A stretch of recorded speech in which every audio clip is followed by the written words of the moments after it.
Êxodo, capítulo 20, versículo 22. Finalzinho do 20, e aí a gente vai entrar no 21. Diz assim a palavra, Êxodo 20, 22.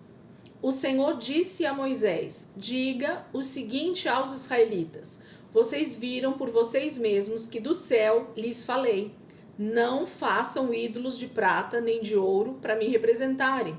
Façam-me um altar de terra e nele sacrifiquem-me os seus holocaustos e as suas ofertas de comunhão, as suas ovelhas e os seus bois. Onde quer que eu faça celebrar o meu nome, virei a vocês e os abençoarei.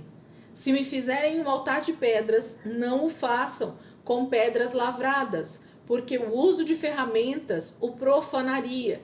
Não subam por degraus ao meu altar, para que nele não seja exposta a sua nudez. Então nós paramos aqui, que é o finalzinho do capítulo 20. Semana passada e semana retrasada a gente vem falando sobre os mandamentos, né, sobre a lei, o Moisés pedindo ao povo que se santifique, o Senhor vindo sobre o Monte Horebe, falando todas as palavras a partir do versículo 1 do capítulo 20, e a gente finaliza os 10 mandamentos ali com o povo aterrorizado, né, com um grande medo de falar com Deus, de ter esse contato com Deus e eles morrerem. O medo do povo era morrer, né? Morrer fisicamente, porque a gente já entende que espiritualmente nós todos já estávamos mortos, né? Antes de nascermos novamente. Então o povo já estava morto espiritualmente, mas o medo deles era o medo da morte física, era Deus vir e matá-los ali mesmo, né? Cada vez que eles tivessem que ter esse contato com Deus, a morte os alcançaria pela falta de santificação. E a gente falou bastante sobre isso, né? Nessas últimas 2 aulas, eu acredito que a gente tenha compreendido um pouco mais sobre essa questão da santificação e de como nós repassamos a responsabilidade que é nossa de buscarmos ao Senhor, de ouvirmos a voz do Senhor, de termos realmente uma vida de santidade diante de Deus, para que o Senhor venha e fale conosco. Então eu acredito que eu falei bastante nessas 2 aulas sobre esse assunto. Então, finalizando agora o capítulo 20, o Senhor fala com Moisés agora a respeito de um altar, de uma forma que Deus iria receber a adoração desse povo, né? As ofertas desse povo. Então ele começa no versículo 22 dizendo assim, o Senhor disse a Moisés, diga o seguinte aos israelitas, vocês viram por vocês mesmos que do céu lhes falei, não façam ídolos de prata nem ouro para me representarem. Então Deus é enfático aqui nesse momento com Moisés novamente, dizendo para ele repassar ao povo que ele não vai aceitar que o povo se corrompa, que eles façam qualquer tipo de imagem aqui na terra para representar Deus.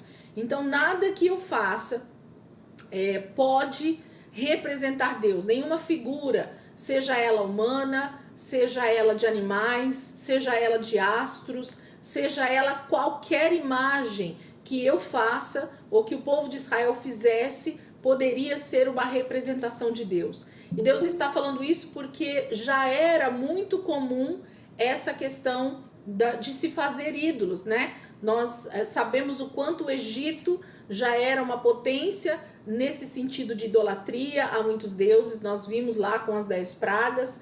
E fora esses, o Egito talvez tenha sido a nação mais cheia, né, de tipos, de imagens, de deuses a serem adorados. Os estudiosos falam aí na casa de milhares, né, de deuses que eram adorados no Egito. Eram muitas divindades, né? Tudo era um deus no Egito, né? Então, tudo quanto é imagem, tudo quanto é tipo de situação, eles criavam deuses para adorar. Então, Deus está sendo enfático aqui no finalzinho do capítulo 20, que ele está dando os 10 mandamentos, ele enfatiza novamente o mandamento número 2, né? Na verdade, o 1 e o 2, que está lá no versículo 3 e 4. Não terás outros deuses além de mim. Não farás para ti nenhum ídolo, nenhuma imagem de qualquer coisa no céu, na terra ou nas águas debaixo da terra. Não te prostrarás diante deles, nem lhes prestará culto. Então, o Senhor está enfatizando aqui no versículo 23, não façam ídolos de prata nem de ouro para me representarem. Então, não importa o quão valioso seja o material que Israel usasse, né? Fosse prata ou fosse ouro, não importava o preço que eles gastariam para fazer um ídolo. Para Deus isso vale nada. Para Deus isso seria repugnante, seria um ato de total rejeição a Deus, né? Então Deus está sendo enfático quanto isso. Aí ele continua falando com Moisés, ele diz assim, ó, versículo 24: façam-me um altar de terra e nele sacrifiquem-me os seus holocaustos e as suas ofertas de comunhão, as suas ovelhas e os seus bois.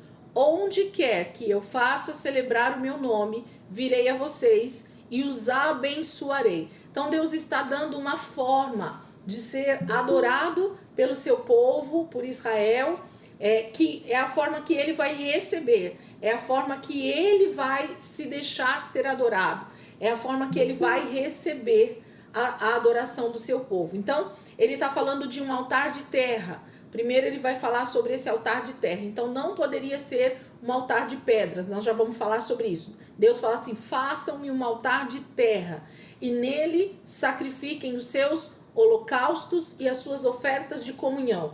Em algumas traduções está ofertas pacíficas. Eu não sei se na tradução de vocês está assim, mas em algumas traduções está ofertas pacíficas. E já a gente vai começar a falar bastante sobre essas palavras, assim como a gente tem aprendido já sobre decretos, mandamentos, preceitos, leis, que são todas palavras em hebraico que trazem toda a diferença para o texto, né? A gente já tem entendido que lei não é a mesma coisa que mandamento, que não é a mesma coisa de preceito, que não é a mesma coisa de decreto, né? Então, cada palavra que Deus vai usar dentro da Torá tem a ver com um significado muito maior do que simplesmente a tradução para o português que a gente tem. Então, entender um pouquinho do hebraico, né? A gente vê algumas palavras no hebraico, faz com que a gente consiga entender um pouquinho melhor o significado disso e aonde isso então se encaixa melhor naquele texto que a gente está lendo. E aqui vai começar também, a gente vai começar a ver esses termos e a gente vai aprender um pouquinho sobre eles, que é altar, né? A gente já vai falar sobre esse termo, altar, e sobre sacrifício. A gente vai ouvir bastante essa palavra também, sacrificar, sacrifiquem, sacrifícios, né? Vai ser uma palavra também bastante usada. Holocaustos e ofertas pacíficas, ou na minha tradução NVI, ofertas de comunhão. Então aqui aparecem dois tipos de ofertas que Deus está pedindo, né? Que Deus está pedindo ao seu povo que sacrifique para ele. E a gente também precisa ler o texto bíblico, a gente precisa ler a Torá, sabendo o que é cada uma dessas ofertas. Porque se eu misturar tudo, eu vou entrar em confusão a respeito do significado, a respeito do propósito. Cada oferta tinha o seu devido propósito. E é isso que a gente vai aprender um pouquinho também dentro aqui do contexto da Torá. Então, Deus está pedindo um altar de terra. E ele pede então para que isso seja feito, para que eles sacrifiquem os seus holocaustos e as suas ofertas de comunhão. Então, a primeira palavra, não se preocupem em anotar agora, porque a gente vai falar todas daqui a alguns dias, e aí eu vou dando para vocês o significado no hebraico e o significado no português, para a gente fazer aquela listinha, igual eu fiz a lista dos mandamentos, preceitos, leis, né? Fiquem tranquilos. Então a palavra sacrifiquem em hebraico é a palavra zabá.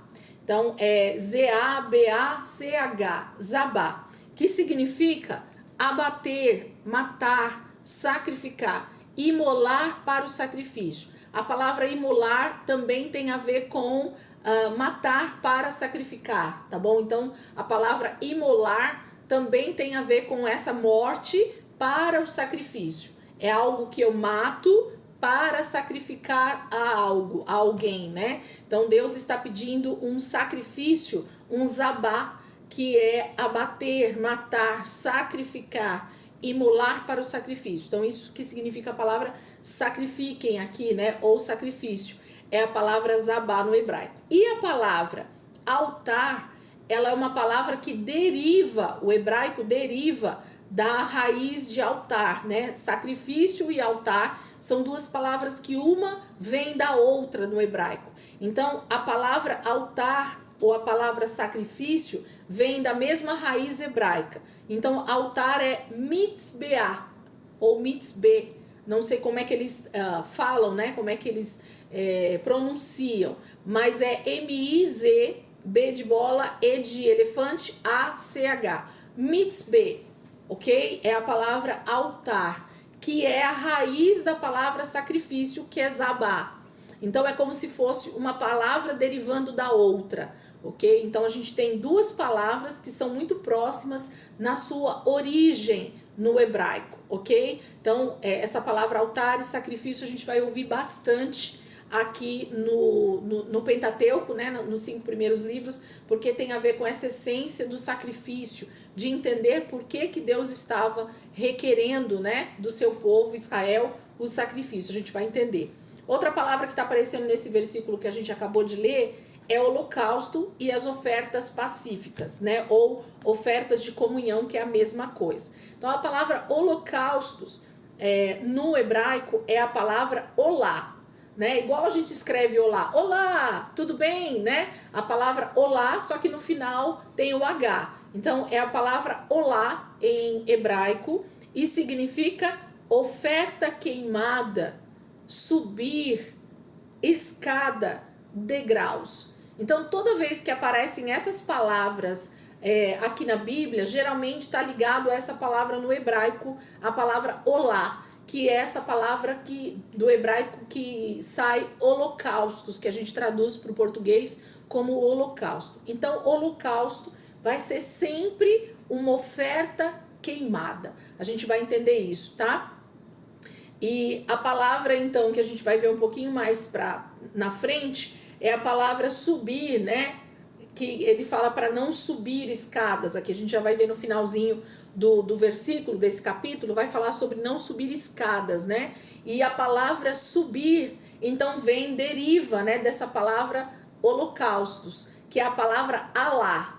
A-L-A-H. Alá significa subir, ascender, né? Se elevar. Então, a palavra olá é holocausto e a palavra subir tem a ver com essa mesma palavra no hebraico, que é a palavra Alá.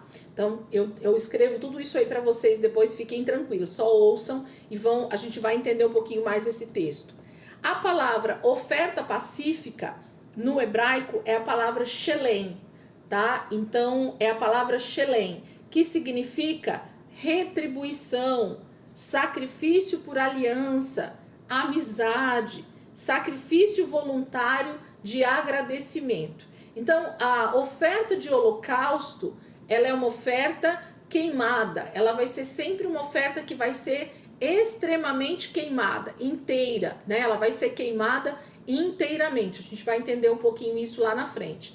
E a oferta pacífica, ou essa oferta de comunhão que está na NVI, é a palavra shelem em hebraico, que era uma oferta de retribuição. Quando você está muito feliz, né, com aquilo que Deus tem feito, ou quando você quer retribuir uma graça que Deus tem derramado, o amor de Deus sobre as nossas vidas, eles usariam esse tipo de oferta, a oferta pacífica ou a oferta de comunhão, que é a mesma coisa. E é a palavra shelem, que significa então retribuição, sacrifício por aliança, né? Eu estou sacrificando porque eu tenho uma aliança com o Senhor, amizade, né? É um sacrifício por amizade, sacrifício voluntário de agradecimento. Então, quando Israel queria agradecer ao Senhor por algo, fazer uma oferta de agradecimento, era esse tipo de oferta que eles faziam, as chamadas ofertas pacíficas ou ofertas de comunhão. Não precisa se preocupar que eu vou fazer uma relação disso para vocês, tá bom? Só ouçam. Tem uma palavra que vai sair, que vai derivar dessa palavra Shelem, que é a oferta de comunhão, oferta pacífica, que é a palavra Shalom. Nós vamos ver essa palavra aqui também. É a mesma coisa que estar em aliança de paz ou fazer as pazes. Então, o que Deus estava desejando fazer com a humanidade, com o seu povo, era Shalom. Então, por isso que Shelem, oferta pacífica, vai ser uma oferta de amizade, uma oferta de aliança, né? Então, porque Deus era o primeiro a desejar essa amizade com o seu povo, esse relacionamento com o seu povo, essa união, né? Fazer as pazes novamente. Então a gente vai ver essa palavrinha também em alguns textos que a gente vai começar a ver. Então vamos voltar para o texto aqui de Êxodo 20, 24. Então Deus está dizendo o quê? Faça-me um altar, faça-me um mitzbeh, ok? De terra, e nele sacrifiquem, e nele zabá, né? Em hebraico. Então nele vocês vão abater, matar, imolar para o sacrifício, né? E nele sacrifiquem-me os seus holocaustos. Então eu acabei de falar, né, a palavra olá, a sua oferta queimada vai ser colocada sobre esse altar que você vai construir para mim. E as suas ofertas de comunhão. Então Deus está pedindo ao seu povo que a partir desse momento eles comecem a sacrificar para Ele, a entregar ofertas para Ele, a estar na presença dEle com algum tipo de oferta, seja uma oferta de holocausto, que nós vamos entender para que ela servia, ou seja uma oferta pacífica, ok? Não vou entrar em detalhes agora, porque nós vamos falar de cada uma dessas ofertas um pouco mais para frente. Aí ele diz assim, que ele vai receber os bois, as ovelhas, né?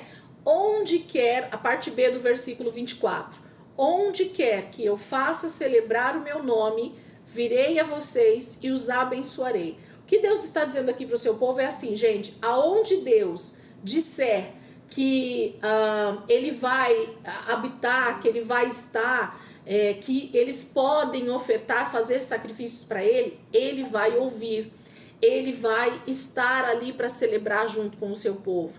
Então, o texto é bem claro. O Senhor está dizendo assim, onde quer que eu faça celebrar, aonde Deus chamar o seu povo para celebrar uma festa, para celebrar o Shabat, para celebrar a Páscoa, para celebrar tabernáculo, para celebrar todas as festas que Deus chamar o seu povo para celebrar, ele diz, onde quer que eu faça celebrar o meu nome, virei a vocês e os abençoarei. Então era como se Deus dissesse assim, onde quer que vocês estejam fazendo algum tipo de oferta, eu ali vou estar e eu vou descer com a bênção, eu vou estar com vocês abençoando a cada um de vocês onde vocês estiverem. É isso que o Senhor está dizendo para Moisés falar para o povo. Versículo 25, se me fizerem um altar de pedras, agora ele fala, ó, se você não quiser fazer um altar de terra, mas você quiser fazer um altar de pedras,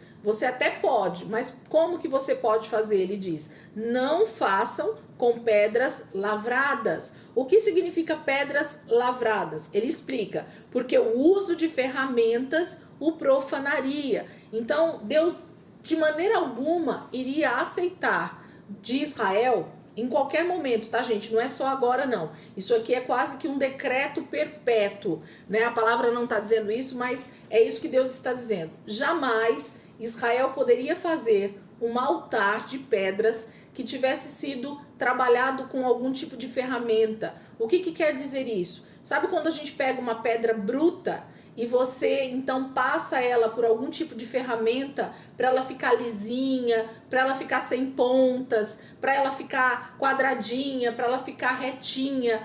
Então eles não poderiam usar nenhum tipo de ferramenta para alinhar as pedras. Então se eles fossem fazer um altar de pedras, essas pedras teriam que ser brutas, teria que ser do jeito que eles tirassem da natureza, eles tinham que empilhar ali e fazer o altar. Eles não podiam passar nenhum tipo de ferramenta para melhorar aquela pedra, vamos dizer assim, ok? Porque Deus não aceitaria um altar onde tivesse tido algum tipo de trabalho humano, algum serviço que Israel fizesse para melhorar o altar. O altar teria que ser com as pedras do jeito que elas tinham que ser. Aqui Deus já está falando conosco a respeito de nós fazermos algo com o nosso próprio braço, algo com a nossa própria habilidade, algo com a nossa própria sabedoria humana. Então Deus está falando que Ele não quer um altar que esteja simplesmente sendo feito, né, por nós ali humanos. Não,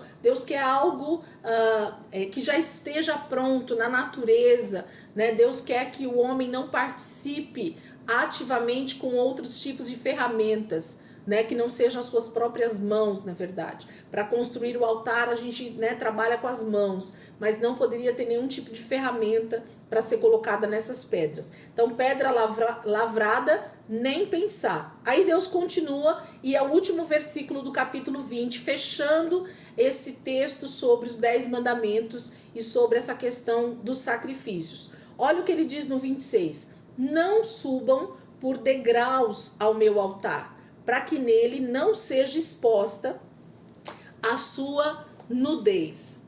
E aqui, gente, eu falei algumas vezes já para o Senhor, eu disse assim, Senhor, como assim?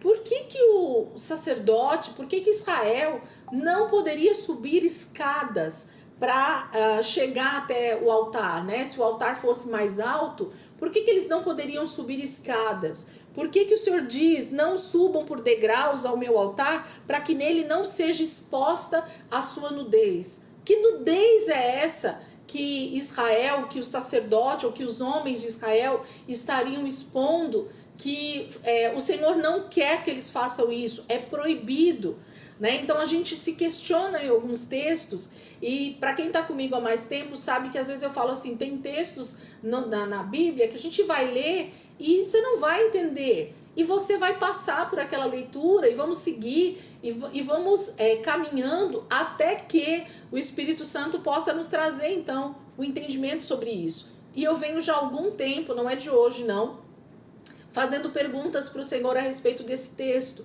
Por que essa proibição de não subir o altar, de não poder subir por escadas, né, até o altar? Eles teriam que fazer uma rampa aonde eles subissem sem ter a questão dos degraus. Porque se você, pensa aí comigo, faz a imagem na sua cabeça. Quando você vai subir uma escada, quando você vai subir um degrau, que você põe um pé lá em cima e o outro pé está aqui embaixo, o que acontece geralmente quando a gente está de saia, quando a gente está de vestido? Então a gente consegue ver as pernas, né, da mulher ou do homem, no caso aqui do sacerdote, daria para ver as pernas. Então Deus está dizendo que nenhum tipo de nudez deveria ficar exposta.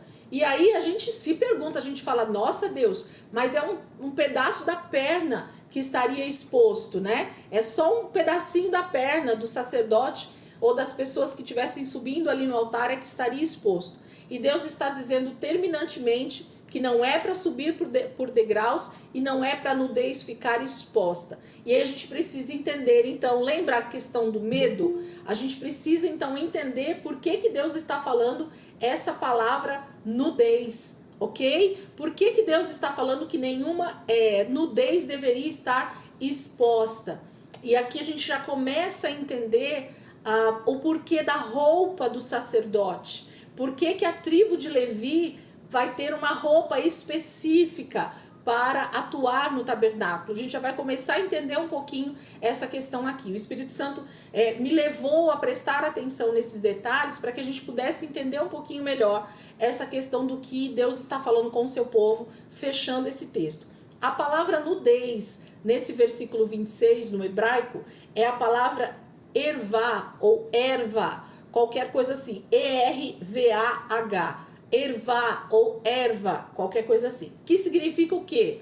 Essa palavra ervá significa nudez, vergonha, conduta imprópria, ok? Então a palavra ervá, que é essa palavra nudez, ela tem a ver com essa questão de vergonha, de conduta imprópria, de nudez mesmo, ok? Então, eu vou ler algo que eu escrevi aqui para vocês e a gente vai entender um pouquinho melhor isso. Antes de eu ler aqui, só para a gente já ter o contexto. Abram comigo, segura a Bíblia, já segura no texto que a gente está, mas volta lá umas páginas, lá em Gênesis 3, 21. Gênesis 3, 21. Quando Deus fala algo, a gente pode ter certeza absoluta que Deus está falando algo baseado em algum princípio da palavra dele que é imutável, que não muda. Então a gente sempre precisa ter esse entendimento no nosso coração, de que Deus não muda a respeito de princípios, a respeito de fundamentos da sua palavra. Então em Gênesis 3, 21, está escrito assim, ó. Gênesis 3, 21. Capítulo 3 é sobre o relato da queda, né? Então é a queda lá de Adão e Eva, que desobedecem a Deus, e o Senhor então pergunta onde Adão está. Então o versículo 10, só para vocês entenderem o contexto, a gente falou semana passada dizendo assim, ó, e ele respondeu, Adão respondendo para Deus quando Deus pergunta aonde ele está, no versículo 9. No versículo 10 ele diz assim, ouvi teus passos no jardim e fiquei com medo, porque estava nu, por isso me escondi. Isso foi o que Adão respondeu para Deus, para o Senhor. Aí Deus responde para ele no versículo 11. E Deus perguntou, quem disse que você estava nu? Você comeu do fruto da árvore do qual proibi de comer? Então aqui Adão começa dizendo para Deus que se escondeu de Deus quando ele veio no jardim, na viração do dia, porque ele viu que ele estava nu e ele teve medo de Deus. Aí Deus responde para ele dizendo assim, mas quem falou para você, Adão, que você estava nu? Quem te disse isso? Adão não responde Deus quem disse para ele, mas Deus já sabia, né? Lógico, a gente já sabe disso, mas a não resposta de Adão, ele já dá a resposta para Deus, porque na verdade ninguém disse para Adão que ele estava nu. Ele respondeu isso para Deus porque ele viu com os seus olhos. Naquele momento do pecado, da desobediência, Adão viu com os seus próprios olhos naturais, ó, esses dois olhos que Deus nos deu. Ele viu, olhou para Eva e Eva olhou para ele e ele viu um corpo descoberto. Ele viu um corpo nu, ele viu um corpo sem roupas. Mas até esse momento aqui, gente, do pecado, eles não andavam sem roupas. A palavra não diz que eles andavam nus, ok? Mas por que antes do pecado a nudez não era vista com maus olhos, vamos dizer assim? Por que Adão não percebia a nudez antes de pecar? E por que na hora em que ele peca, a primeira coisa que ele vê em Eva é justamente a nudez? O que ele primeiro percebe depois do pecado é a sua nudez, ok? E essa palavra, eu estava nu, essa palavra é exatamente a mesma, gente, dessa palavra nudez do versículo 26. É a palavra ervá também no hebraico. Ok? Então é a mesma palavra. Adão está dizendo para Deus que ele está nu, que ele está exposto, né? Que ele está ervá em hebraico, ok? Aí vamos lá para o versículo 21, que é o que eu quero ler com vocês. Aí o versículo 21 vai dizer assim, ó. O Senhor Deus fez roupas de pele e com elas vestiu Adão e sua mulher. Versículo 21, 3, 21 de Gênesis. O Senhor Deus fez roupas de pele e com elas vestiu Adão e sua mulher. Então, o próprio Deus se encarrega de fazer um sacrifício ali no jardim, ok? De matar animais que tinham pele. Ele arranca a pele desses animais ali que ele mata no jardim e ele confecciona roupas, ele cobre Adão e Eva com roupas de pele de animais, ok? Alguns estudiosos, alguns teólogos, algumas pessoas aí vão dizer que o primeiro sacrifício de animais começa justamente aí, né? Então por que Deus continua sacrificando animais na Torá? Esse é o início aqui. Então, é por causa do pecado que animais vão ser sacrificados para aplacar a ira de Deus, né? Cada vez que o homem peca, algum animal precisa morrer em lugar do pecado, em lugar daquele homem pecador. A gente vai ver bastante isso durante a Torá, ok? Então, quem faz a primeira roupa para Adão e Eva é o próprio Deus. Então Deus, o Senhor Deus, fez roupas de pele e com elas vestiu Adão e sua mulher. Volta lá para o texto que a gente estava, de Êxodo. Eu escrevi algumas coisas aqui, vamos conversar sobre isso então, gente. A roupa do sacerdote tinha um significado, né, de cobrir. Então, Deus já está instituindo aqui para Moisés essa questão de como ele deveria aparecer diante do Senhor no altar. Então, a gente vai começar a ver esses princípios que Deus está colocando na palavra, ok? O significado dessa roupa do sacerdote que a gente vai ver é de cobrir, ok? O seu pecado. Assim como Deus havia feito roupas para a nudez de Adão e Eva, porque eles viram que estavam nus. Essa nudez é o pecado que expõe, e Deus jamais teria condições de ver ou permitir pecado perto dele. Deus é santo, por isso também somos revestidos de Cristo. Ok? Então eu só vou falar o significado da palavra exposta, que está aqui no versículo 26. Estão me acompanhando, gente? Tá tudo certo? Tudo ok por aí? A palavra exposta, que é o que o Senhor está falando, não subam por degraus ao meu altar. Êxodo 20, 26. Não subam por degraus ao meu altar, para que nele não seja exposta a sua nudez. Essa palavra exposta, no hebraico, é a palavra galá. E significa descobrir, remover, ser ou estar exposto. Então, quando Deus fala dessa exposição da nudez, é como se ao subir os degraus de uma escada, a pessoa que está indo sacrificar vai ficar nu diante de Deus. E, gente, sinceramente, olhem aqui para mim agora, por favor.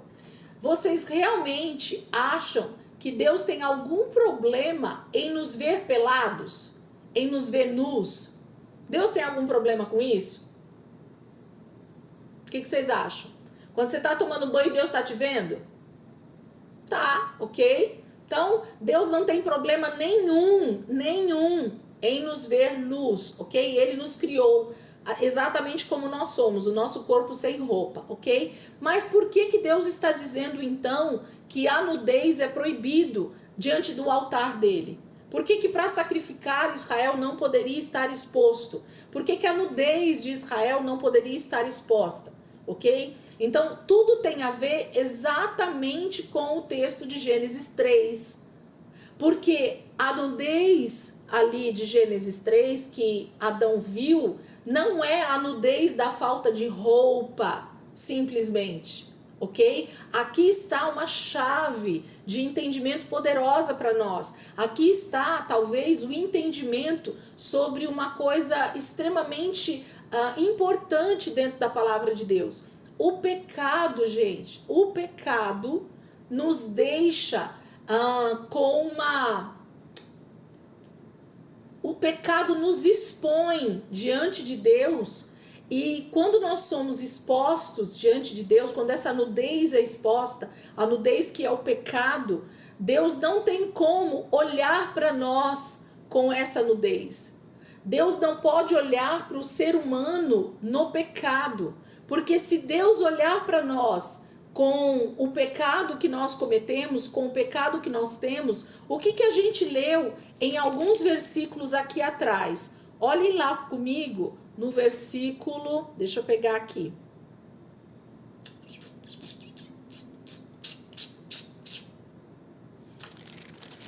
Gente, vocês me ajudam a lembrar? Eu esqueci agora onde está o versículo que a gente leu aqui, ou se foi no texto lá de Apocalipse. A palavra de Deus diz que Deus é fogo consumidor. Nós vamos ler isso em outros versículos que eu já separei aqui. A palavra de Deus diz que o nosso Deus, ele é fogo consumidor. Então, o que acontece com o ser humano se ele se apresentar diante de Deus em pecado? O que vai acontecer com o ser humano se ele se apresentar diante de Deus em pecado? Se um pecador chegar diante de Deus, ele acontece o quê? Ele morre. Instantaneamente ele morre. Porque os olhos de Deus, porque a santidade de Deus é fogo consumidor.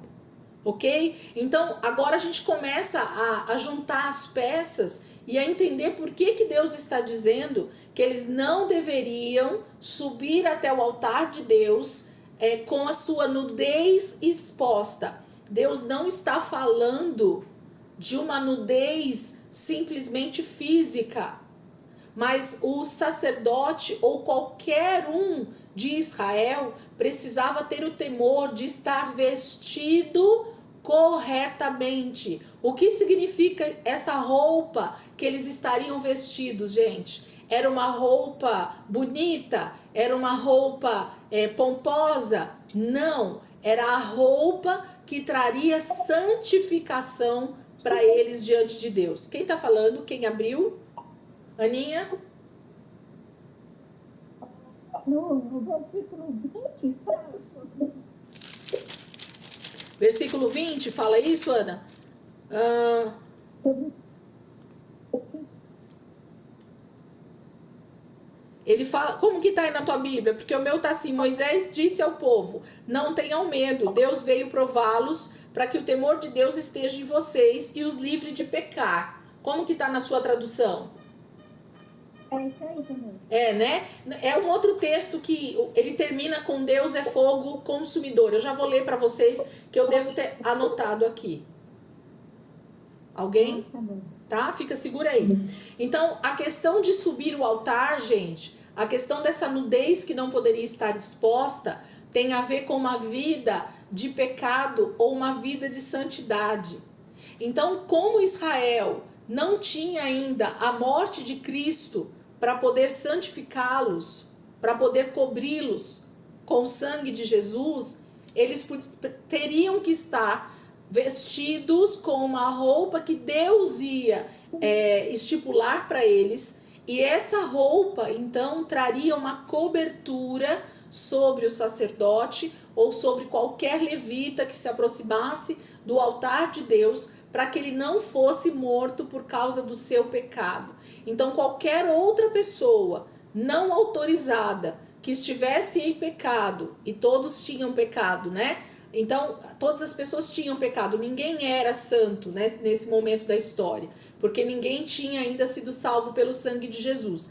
Então, como todos os israelitas tinham pecado, então Deus precisava dar um jeito, né, fazer uma forma de eles terem uma cobertura, uma roupa que traria santificação para que eles não estivessem nus, para que eles não se apresentassem diante de Deus nus. Nus fisicamente, não. A nudez que é o pecado, aquilo que Adão viu quando ele pecou, era o que Deus não poderia ver em outro ser humano, porque senão Deus viria e os mataria. Então, para Deus também não matar Adão e Eva, ele então sacrifica um animal, faz roupas de pele de animal para Adão e Eva, e aí Deus poderia olhar para eles a partir daquele momento, porque agora eles estavam cobertos com uma roupa. Façam joia ou façam joia para cima ou para baixo, se vocês entenderam até aqui. Tudo certo? Tudo certo? Tá? Ok. Então vamos lá. Então a questão aí então do altar é a questão de não estar nu de pecado, né? O pecado é que traria essa nudez. Então vamos seguir. Então Deus estava... Deixa eu ler novamente agora o texto, para quem chegou inclusive depois, e a gente seguir aqui. Então, Êxodo capítulo 20, a partir do versículo 22 nós lemos, começando a aula. Só vou ler novamente e já vou entrar no 21. 20 e 22. O Senhor disse a Moisés, diga o seguinte aos israelitas, vocês viram por vocês mesmos que do céu lhes falei, não façam ídolos de prata nem de ouro para me representarem, façam-me um altar de terra e nele sacrifiquem-me os seus holocaustos e as suas ofertas de comunhão, ou ofertas pacíficas, né, em algumas traduções, as suas ovelhas e os seus bois, Onde quer que eu faça celebrar o meu nome, virei a vocês e os abençoarei. Se me fizerem um altar de pedras, não o façam com pedras lavradas, porque o uso de ferramentas o profanaria, né? O deixaria contaminado. 26. Não subam por degraus ao meu altar, para que nele não seja exposta a sua nudez. Então, entendido até aqui, há uma nudez que precisa ser tampada, né, através de um revestimento. Então, eu quero agora ler alguns textos com vocês que a gente, acredito eu, se eu não li, é onde eu vou ler agora para a gente entender agora qual é a diferença do Antigo Testamento para o Novo Testamento, se essa nudez mudou. E acreditem vocês ou não, essa nudez não mudou, porque nós continuamos habitando num corpo que é suscetível ao pecado, né? Nós continuamos habitando num corpo que continua, infelizmente, tendo uma briga, né, entre a nossa carne e o nosso espírito. Então, o tempo todo nós temos essa luta sem parar, né, da nossa carne contra o nosso espírito. Mas o Espírito Santo é aquele que nos capacita, a graça, né, para não pecarmos, para permanecermos buscando a santificação. Mas quando Deus nos vê, quando Deus olha para nós, qual é o sangue que Ele vê sobre as nossas vidas? Sangue de Cristo. O sangue de Jesus, né? É o sangue de Jesus sobre a nossa vida que nos capacita a entrar na presença de Deus. É esse sangue de Jesus que está sobre nós que nos habilita a entrarmos então no Santo dos Santos, naquele lugar onde somente o sumo sacerdote uma vez por ano podia entrar. Agora nós estamos santificados, justificados, né? A palavra fala, pelo sangue de Jesus que está sobre a nossa vida. Então nós estamos praticamente cobertos por esse sangue que nós não vemos ele fisicamente, mas espiritualmente é isso que acontece com as nossas vidas. Quando nós nascemos de novo, nós somos revestidos por esse sangue de Cristo, por Cristo nas nossas vidas. É isso que eu quero ler com vocês na palavra. Bem rapidamente a gente vai ler alguns textos, vocês me ajudem aí com os endereços, né? Para vocês irem abrindo o mais rapidamente possível. Romanos 13, 14. Abram lá. Romanos, nós vamos ler 6 versículos. Então, tentem ir o mais rápido possível, para a gente poder ler o mais rápido possível também esses textos. Romanos 13, 14. Livro de Atos, em seguida vem Romanos. Romanos 13, 14. Termina os evangelhos, vem Atos, em seguida Romanos. Romanos 13, versículo 14. Diz assim, ó, o texto. 13, 14. Ao contrário, revistam-se do Senhor Jesus Cristo e não fiquem premeditando como satisfazer os desejos da carne. Alguma versão diferente a NVI aí? Eu queria ouvir. Abre o microfone e fala aí, por favor. Mas revesti-vos do Senhor Jesus Cristo e não tenhais cuidado da carne e suas concupiscências. Isso, legal. Quem mais?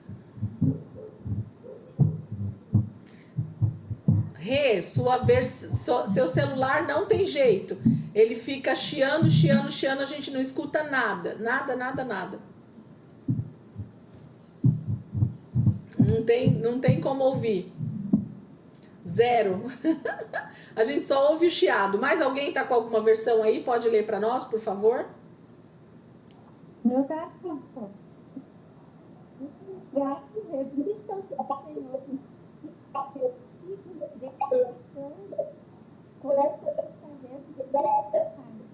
Tá. Então, o que eu quero que vocês foquem? O que eu quero que fique bem latente aí para vocês? Eu quero que vocês grifem ou vocês façam um círculo. Em todos esses versículos vai aparecer essa mesma palavra. Revistam-se. Circula aí essa palavra. Nós vamos ler os outros textos e a gente vai comentar. Próximo texto, Jó 29, 14. Jó 29, 14. Pode ler, Dai, se você quiser. O Romanos. Eu não ouvi se alguém estava com a NVT. Pode, acho que não. Pode ler. Em vez disso, revistam-se do Senhor Jesus Cristo e não fiquem imaginando formas de satisfazer seus desejos pecaminosos. É isso aí. Então, o revistam-se aparece em todas as traduções, vocês viram? Todas as traduções que vocês leram aí para nós, elas aparece a mesma palavra, revistam-se. E é essa palavra que a gente precisa se atentar aí. Jó 29, versículo 14. Jó 29, 14. Olha o que Jó diz para nós. A retidão era a minha roupa, a justiça era o meu manto e o meu turbante. Olha o que Jó está falando para nós. Alguém tem alguma tradução diferente? Quer ler para nós? Jó 29, 14. Era honesto em tudo que fazia.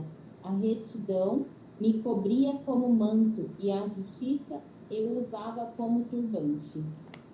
Pouquinho diferente, né? Mas aí aparecem as duas roupas que Jó usava. Então, a retidão era a minha roupa, a justiça era o meu manto e o meu turbante. Então, Jó estava dizendo que ele se vestia com a retidão e com a justiça. Isso era a roupa de Jó. Então, ele está falando do tipo de roupa que ele vestia para não estar em pecado, ok? Para não estar diante de Deus em pecado. Vamos ler Gálatas 3:27. Volta lá para o Novo Testamento. Gálatas 3:27.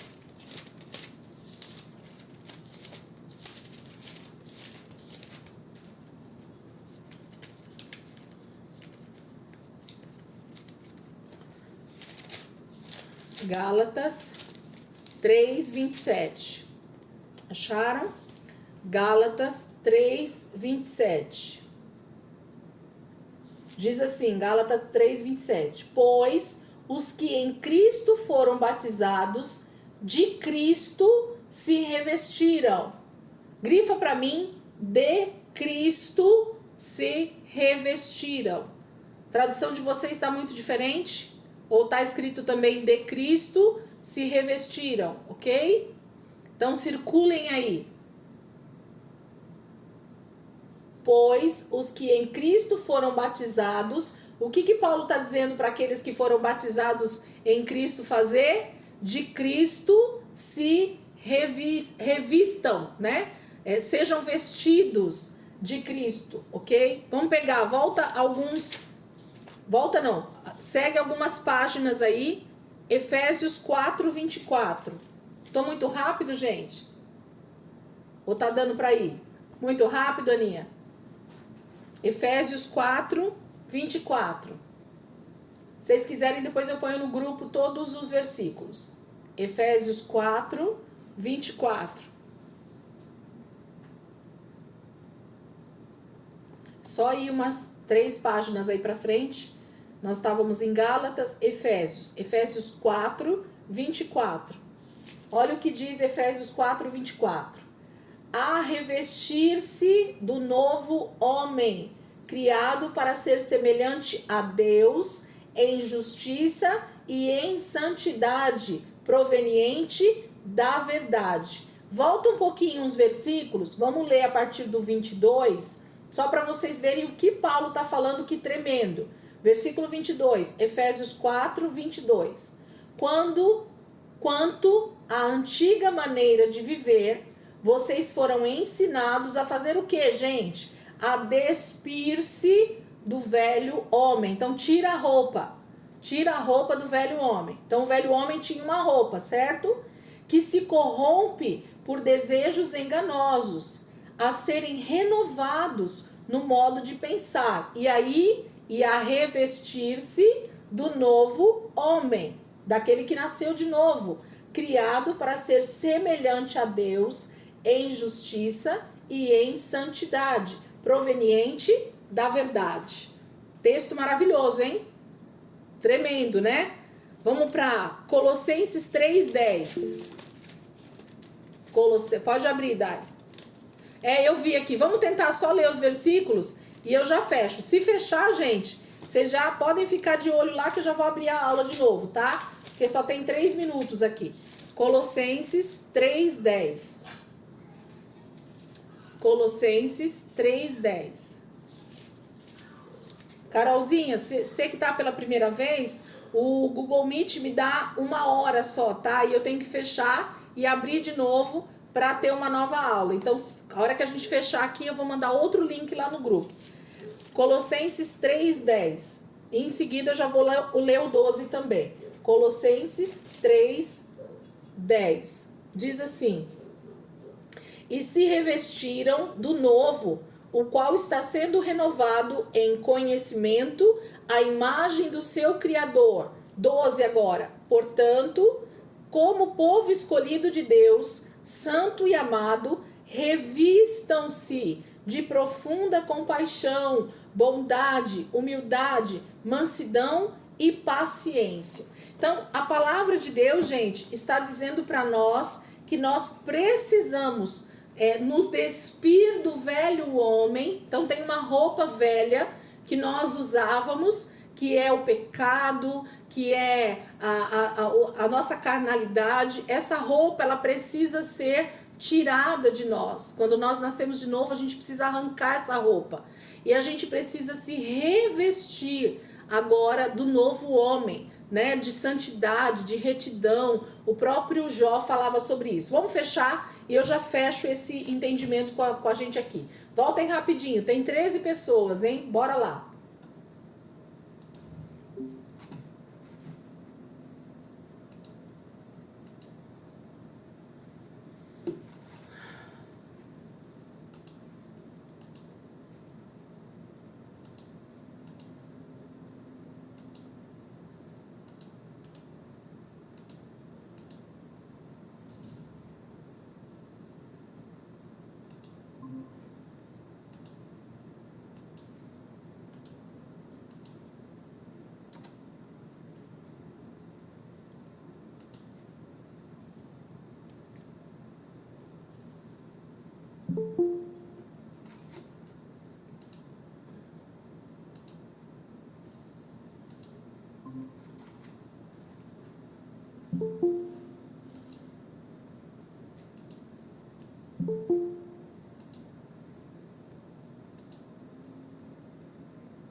Elis, Oi, pastor, pode falar. nesse texto de Colossenses 3, que você leu no 10, também acho que serve o 12, né? Isso. O 12. Isso, a gente leu o 10 e o 12, exatamente. O 12 fala sobre essa questão do revestimento, né? De se revestir de humildade, bondade, né? Que é a obra, que é o fruto do Espírito, né? É isso mesmo, 10 e o 12, perfeito. Vamos lá, gente. Então, acho que tá todo mundo aí, né? Falta um. Alguém saiu e foi pro banheiro.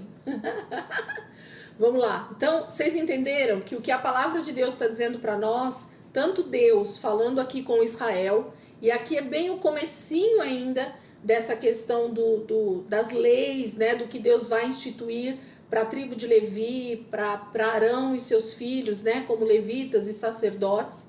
Essa questão de uma roupa que está apropriada para chegar diante do altar de Deus. Então, para nós chegarmos diante de Deus, a gente já percebe aqui que a santidade é a principal roupa que nós precisamos ter no nosso dia a dia para estar diante de Deus. Então, viver uma vida de pecado, consequentemente, trará morte para nós. Porque em algum momento Deus vai ser fogo consumidor. A misericórdia dele tem nos alcançado ainda todos os dias, mas haverá um momento onde nós não teremos mais essa misericórdia, mas será justamente essa questão do fogo consumidor, né? De Deus vindo como esse fogo consumidor. E aí vai haver essa morte eterna, né? Então a gente precisa se preocupar com essa questão dessa nudez, né, que a palavra de Deus fala, não uma nudez física, literal, né, mas uma nudez de estar em pecado e Deus está nos vendo sem o sangue do Filho. Quando Deus olha para nós, ele vê Cristo, gente. Isso é uma verdade espiritual, literal, vamos dizer assim. Quando Deus olha para nós, ele não vê a Elisângela literalmente. Ele vê a Elisângela coberta com o seu filho, revestida. Eu queria reforçar isso com vocês na questão do entendimento da palavra revestir-se.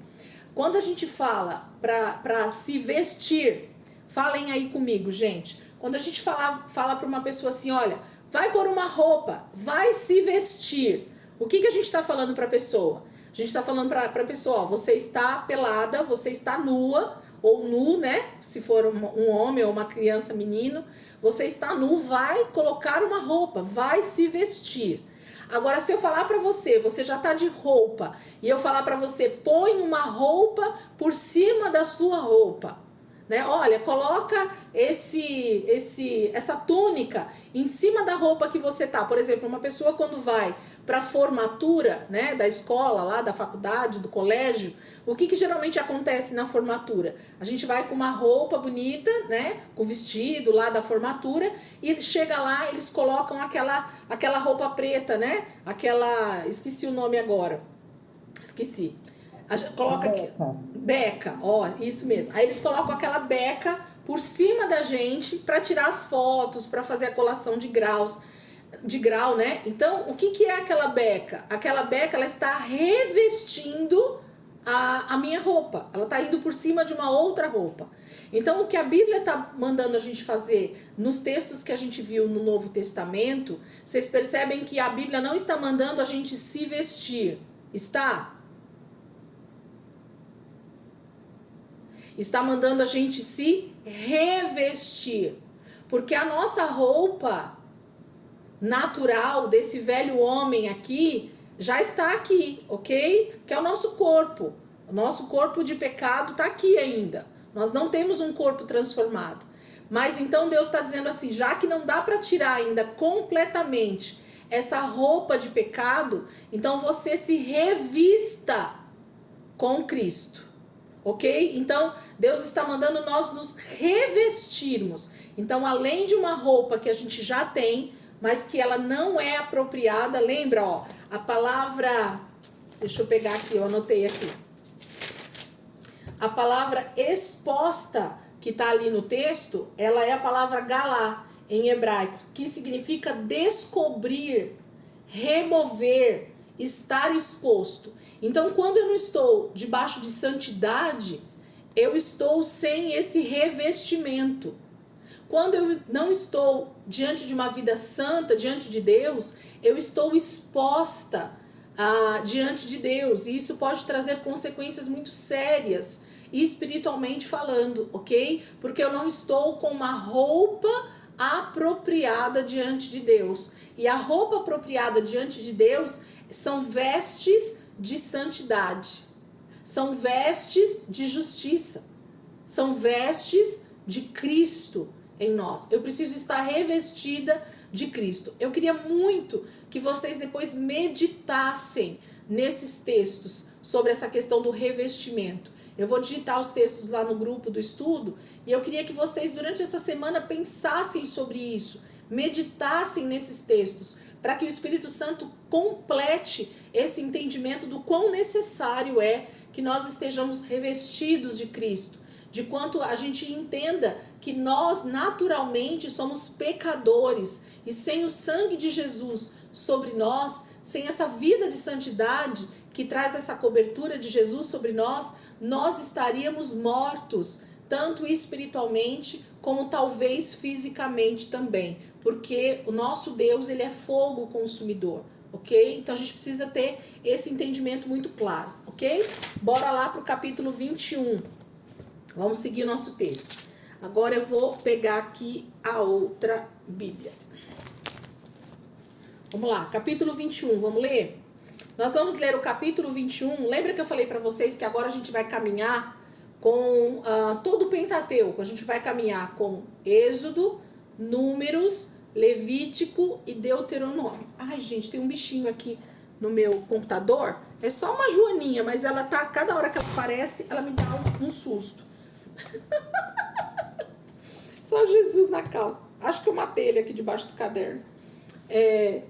Então, a gente vai começar a caminhar com os 3 livros, né? A gente já terminou Gênesis, mas ainda falta Êxodo, Levítico, Números e Deuteronômio. E a partir daqui, a gente vai começar a caminhar paralelamente com esses livros, tá? Então, vão ter textos que a gente já vai olhar nos 3 ou até nos 4 livros que faltam, vendo esses textos ao mesmo tempo, porque esses textos vão começar a se repetir. E hoje é um caso como esse, tá bom? Então, a gente vai ler primeiro Êxodo 21, o versículo 1 até o versículo 4. E depois a gente vai para Levítico e depois a gente vai para Deuteronômio. Então, primeiro, Êxodo 21, do 1 até o 4. Olha o que o texto diz. São estas as leis que você proclamará ao povo. Se você comprar um escravo hebreu, ele o servirá por 6 anos, mas no 7º ano será liberto, sem precisar pagar nada. Se chegou solteiro, solteiro receberá a liberdade, mas se chegou casado, sua mulher irá com ele. Se o seu senhor lhe tiver dado uma mulher, e esta lhe tiver dado filhos ou filhas, a mulher e os filhos pertencerão ao Senhor. Somente o homem sairá livre, ok? Então, esse é o primeiro texto. Agora, vamos ler Levítico. Abram lá comigo. Levítico 25, versículo 39 ao 43. Levítico 25, a partir do versículo 39 até o 43. Levítico 25, 39 ao 43. Gente, vocês ficam de olho na hora aí pra mim? Porque eu acho que eu não coloquei o meu despertador de 9h15 aqui pra gente fazer a leitura do livro. Tá bom? Então, vocês ficam de olho aí, vocês me ajudam, tá? Levítico 25, 39. Diz assim: se alguém do seu povo empobrecer e se vender a algum de vocês, não o façam trabalhar como escravo. Ele deverá ser tratado como trabalhador contratado ou como residente temporário. Trabalhará para quem o comprou até o ano do jubileu. Então, ele e os seus filhos estarão livres, e ele poderá voltar para o seu próprio clã e para a propriedade dos seus antepassados. Pois os israelitas são meus servos, a quem tirei da terra do Egito. Não poderão ser vendidos como escravos. Não dominem impiedosamente sobre eles, mas temam o seu Deus. Então, até aqui. Agora, vamos lá para Deuteronômio, capítulo 15, do 12 ao 15. Deuteronômio, capítulo 15, do 12 ao 15. É o mesmo texto, eu estou lendo, por isso que a gente está andando nos 3 livros aí, tá? São os mesmos textos nos 3 livros iguais. Deuteronômio 15, do 12 ao 15. Deuteronômio 15, do 12 ao 15. Abriram? Diz assim, versículo 12. Se seu compatriota hebreu, homem ou mulher, vender-se a você e servi-lo 6 anos, no 7º ano dele a liberdade. E quando o fizer, não o mande embora de mãos vazias. Dele com generosidade dos animais do seu rebanho e do produto da sua eira e do seu tanque de prensar uvas. Dele conforme a bênção que o Senhor, o seu Deus, lhe tem dado. Lembre-se de que você foi escravo no Egito e que o Senhor, o seu Deus, o redimiu. É por isso que hoje lhe dou esta ordem. Tá? Então, até aqui. Se vocês quiserem voltar para Êxodo 21, voltem lá. E quiserem marcar os outros 2 textos aí, façam isso também com uma folha, um marca-página, né? Deixem já marcadinho aí, porque a gente vai andar nos 3 textos.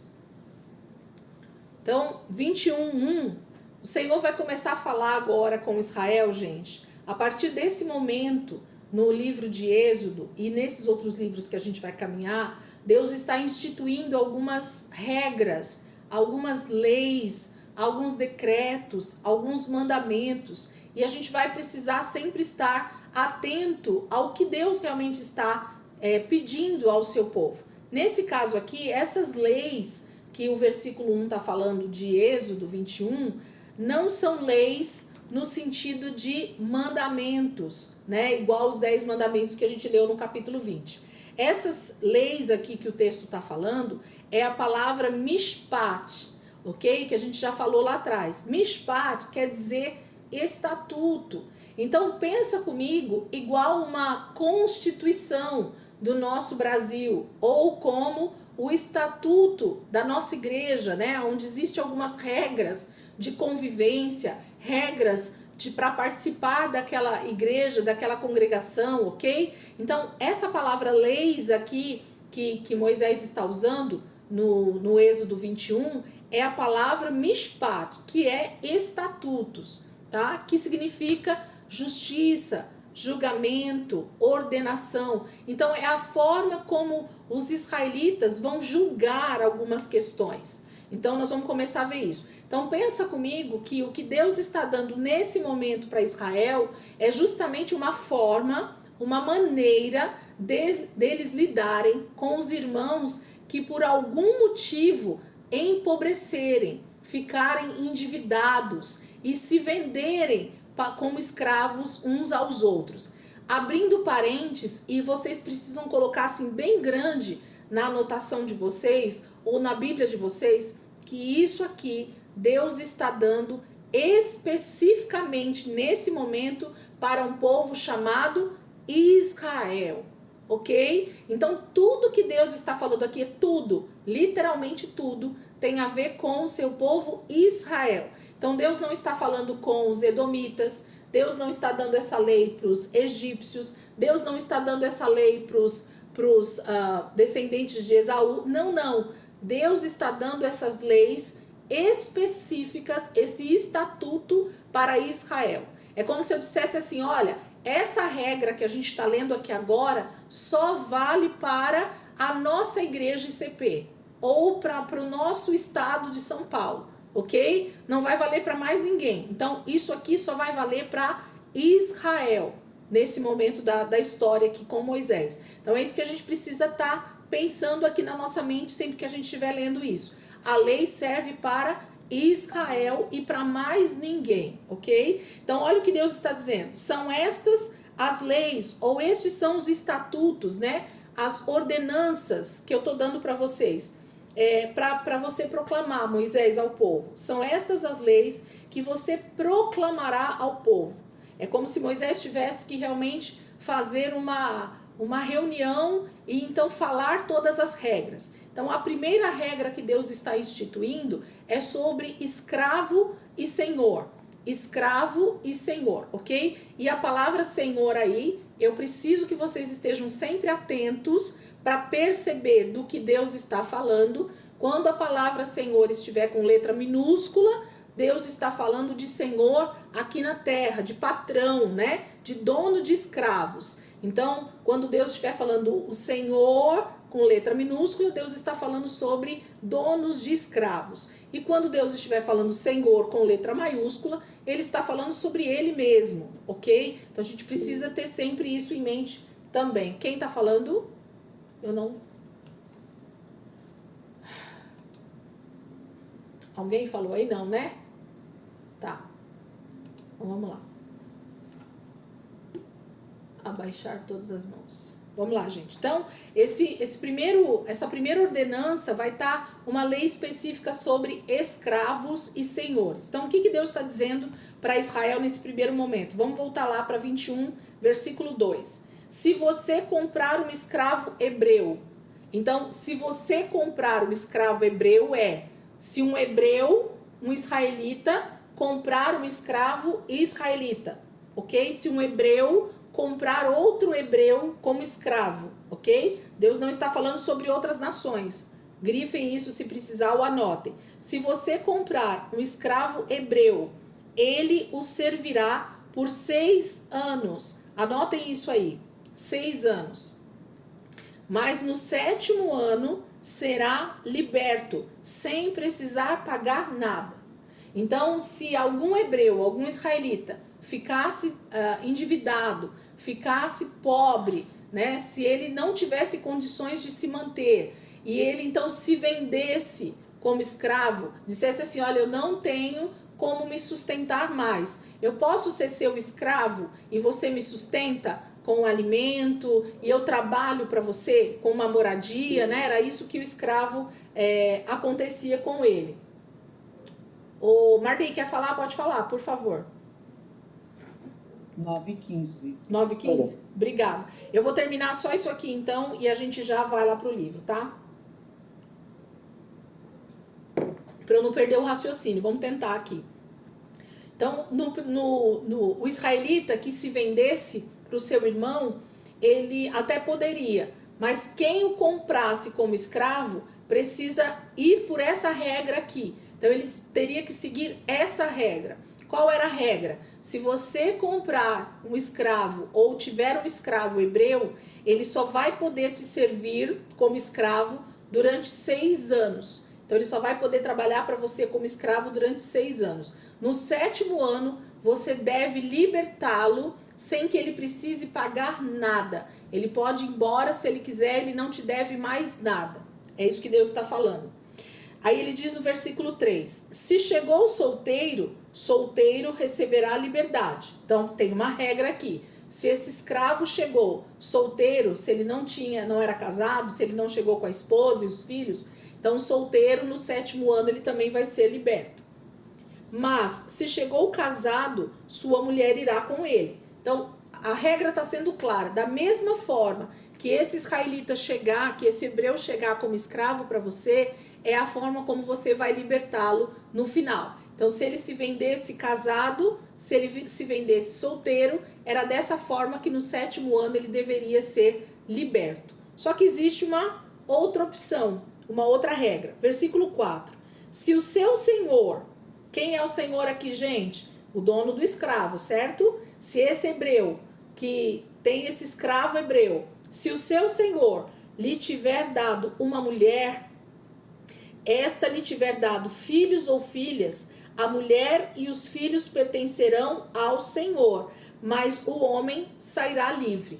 Aí aqui acontece uma questão extremamente difícil de se lidar com essa regra, mas ela era obrigatória e ela deveria ser seguida. E aqui está a diferença nessa questão do escravo e do senhor.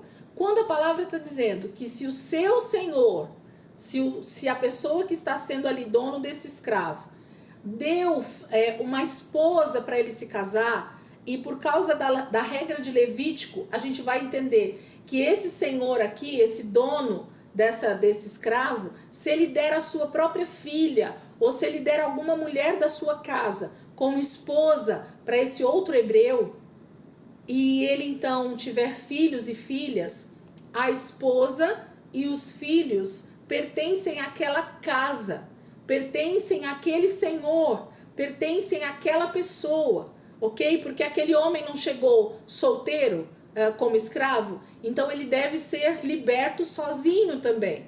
As pessoas que estão com ele ali na casa não devem ser também libertadas junto, não podem ser liberadas, porque elas já pertencem àquela casa. E isso a gente entende por causa do texto de Levítico, explicitamente por causa do texto de Levítico, ok? Eu vou terminar esse raciocínio, se não der tempo a gente finaliza a aula e semana que vem a gente pega o livro, só para a gente não perder esse raciocínio, ok? Vamos para o texto de Levítico para a gente entender e eu vou falar o que isso significa para nós aqui. Levítico 25, 39, que a gente leu. Vai lá para o livro de Levítico. Levítico 25, 39.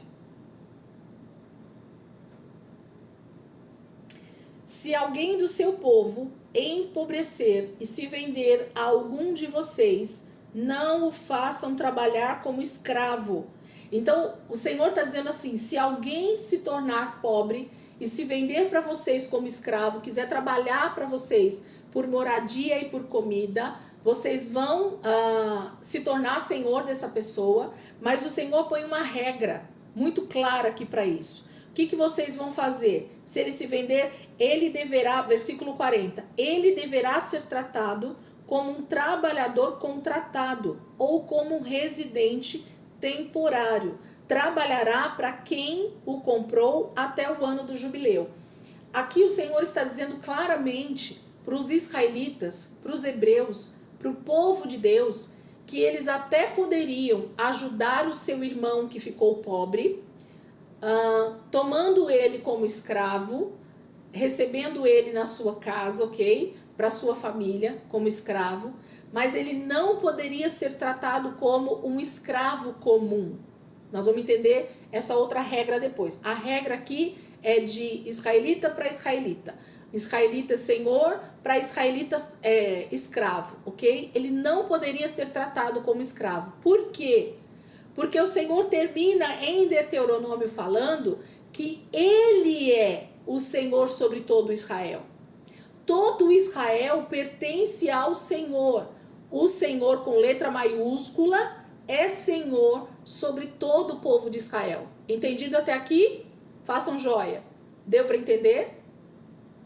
Então, o Senhor com letra maiúscula é o Senhor sobre todo Israel. Então, Deus está pondo uma regra que ainda que você seja dono de algum escravo israelita, você não pode tratar o teu irmão israelita como escravo comum. Ele deveria ser tratado na casa desse senhor hebreu como um trabalhador contratado. Então ele tinha algumas regalias. Ele não era um escravo simplesmente, mas ele era alguém que poderia ter regalias de um trabalhador contratado. Então ele tinha um salário, ou ele tinha regalias na casa, ou ele tinha um tempo maior de descanso, ou ele poderia se sentar à mesa com toda a família. Então ele deveria ser tratado como alguém da própria casa, ou como alguém que está sendo simplesmente contratado para trabalhar, e não como um escravo que não teria direito algum. Deus está instituindo uma regra para o seu povo tratar entre eles. Façam agora a correlação a respeito de a igreja de Cristo, o corpo de Cristo.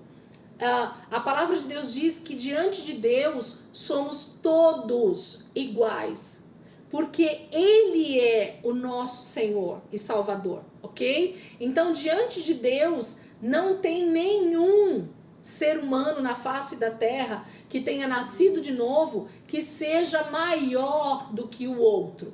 Nenhum, gente. Ninguém. Você pode pensar na pessoa mais famosa que você quiser na sua cabeça aí agora. Essa pessoa, diante de Deus, ela é igualzinha a mim e a você. Ela pode ter um poder aquisitivo maior, ela pode ter um poder maior que o seu, ela pode ter uma posição na sociedade maior que a sua, ela pode ter um intelecto maior, ela pode ter um ensino maior do que o seu, ela pode ter diversas questões nesta terra, mas diante de Deus, todos nós somos iguais, filhos, igualmente, ok? Ninguém tem maior poder ou maior status diante de Deus no sentido de filhos. Todos somos irmãos e filhos de Deus. Então é isso que Deus já está começando a ensinar para o seu povo Israel. Então, diante de Deus, do Deus Todo-Poderoso, do Senhor com letra maiúscula, todo Israel era igual, não havia distinção. O problema do teu irmão hebreu estar pobre, dele precisar de uma ajuda nesse momento, você pode acolhê-lo, você pode trazer ele para dentro da sua casa, você pode trazer ele para dentro da sua família, só que ele não deve ser tratado como um escravo. Ele deve ser tratado como um irmão, como um israelita, como um trabalhador contratado, com direitos e regalias como tal. E mais ainda, você só vai poder se usar desse seu escravo hebreu, desse irmão que está empobrecido, justamente por 6 anos. E por que Deus está falando então que ele deve ser tratado como um trabalhador contratado? Ou como um residente temporário, que é a mesma coisa. É algum viajante, né, que passa por uma região e você hospeda ele na sua casa por um tempo, ok? É a mesma coisa. Então ele tem a regalia da casa, né, de poder se sentar à mesa, e como um trabalhador contratado, então esse senhor hebreu deveria pagar um salário, deveria dar algum rendimento para esse escravo, para que ele conseguisse de novo se reerguer financeiramente e ele pudesse então se restabelecer na sociedade de Israel novamente. Ele não podia se tornar escravo para o resto da vida. Aí existe uma outra regra que a gente vai ver depois. Mas essa regra aqui Deus já está instituindo como uma regra de unidade entre o povo de Israel, como um mesmo patamar de filhos, né, de servos de Deus. Então eles precisavam entender que eles eram todos iguais diante do Senhor com letra maiúscula. Vai lá para Deuteronômio agora, para a gente poder ver um outro trechinho ali que completa esse, para a gente conseguir fechar essa aula hoje. E eu volto depois para falar a questão da liberdade, tá? Mas por enquanto a gente vai ficar só com esse entendimento do escravo. Deuteronômio 15, 12, diz assim: se o seu compatriota hebreu, homem ou mulher, vender-se a você e servi-lo 6 anos, no 7º ano dele a liberdade. E quando o fizer, não mande embora de mãos vazias. Dele com generosidade dos animais do seu rebanho e do produto da sua eira e do seu tanque de prensar uva. Dele conforme a bênção que o Senhor, o seu Deus, lhe tem dado. Lembre-se de que você foi escravo no Egito e que o Senhor, com letra maiúscula, o seu Deus, o redimiu. É por isso que hoje lhe dou essa ordem. Gente, o texto de Deuteronômio, ele expressa exatamente o que Deus estava desejando do seu povo, aqui nessa questão de escravo e senhor, e mostra também o paralelo com a nossa vida hoje espiritual, como é que Deus nos vê também. Então o Senhor é enfático em dizer no versículo 12, que se o seu compatriota, então um irmão da mesma pátria, né? Então se um hebreu comprar o outro hebreu como escravo, né? Ou tiver um hebreu como escravo, ele deve servi-lo somente por 6 anos. Então Deus institui um prazo máximo para que essa pessoa seja escravo de alguém, ok? No 7º ano tem que dar liberdade, ponto final, ok? Tanto lá em Êxodo quanto aqui em Deuteronômio a gente já entendeu isso. 6 anos é o limite para se trabalhar como escravo para um hebreu com outro hebreu, ok? No versículo 13, e quando fizer, então quando você for liberar essa pessoa no 7º ano, você não vai liberar ela de mãos vazias, ela vai ter uma rescisão de trabalho. Sabe quando a gente é mandado embora e a gente recebe a rescisão de trabalho pelo tempo trabalhado? Pelos 6 anos que a gente serviu aquela empresa, então a gente tem direito a fundo de garantia, a férias, a aviso prévio, toda essa questão que a gente entende hoje na nossa Constituição. Deus está falando a mesma coisa. Israel, quando você liberar o seu irmão compatriota, quando ele deixar de ser seu escravo, você não vai libertá-lo de mãos vazias, porque ele não era seu escravo. Ele só estava por um tempo com um problema financeiro, mas você foi o canal para abençoar o seu irmão compatriota, o seu irmão hebreu. Então, quando ele for sair no 7º ano, além de você ter tratado ele como um funcionário, ter dado um rendimento para ele, ter deixado ele comer na sua mesa, ter deixado ele dormir na sua casa, ter dado uma situação boa de vida para ele, pode ser que você deu até esposa e ele tenha filhos e filhas, nós vamos falar sobre isso depois, você vai libertá-lo agora com bênçãos materiais. Você vai dar dos seus próprios bens materiais, você vai dar para esse irmão, para ele recomeçar a vida dele, ok? Aí Deus fala do que ele vai dar. Olha como isso é poderoso, versículo 14.